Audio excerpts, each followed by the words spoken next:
So I'm sitting here and I'm reading my word, and I am in Second Kings. And the story in Second Kings 7 is about the four lepers. I've never heard this story before, and it was so amazing. So leprosy was super serious. Back in the Bible, it was a nasty disease, and you were outcast. And there's four lepers hanging around the gate of the city, and at that time, they had been attacked by the Syrian. They were being impressed by the Syrian army, and these lepers are hanging around, and they're like, you know what? What are we doing here? Like, let's just go fight. Like, they get this courage and this faith up inside of them. They're going to go take on the Syrian army, right? And so they actually decide amongst themselves, look, if we hang out here, we're going to die.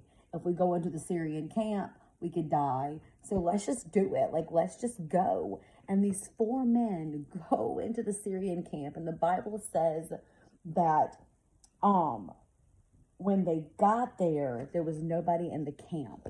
The Lord had caused those four lepers to sound like a mighty army coming for the Syrians. And so they were so scared at what sounded like chariots and horses and army, which is just these four lepers, and they end up abandoning everything.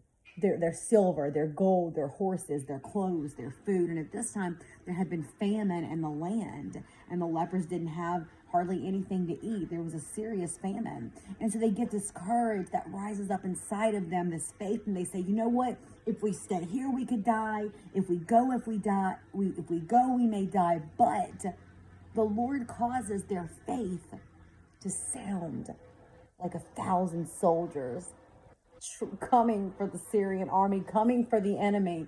And the enemy is so scared, they flee. And not only do they flee, they leave all of their possessions. But here's the beautiful thing. When the lepers go and they go into the tent and they eat and they drink something they had been needing, the Lord had provided because of their faith, they don't just keep it to themselves. They go back and they let their king know what has happened, so they can share the wealth, share the food, share what they found in their boldness.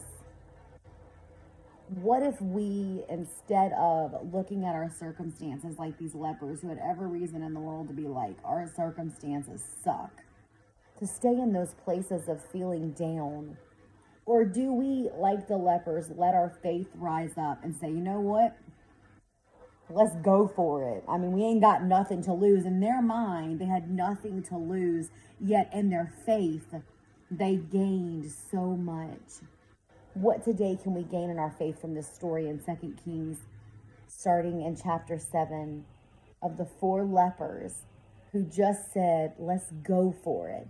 And not only did they end up changing their situation, they were able to change the situation for their whole country. I love you guys. Have a blessed day.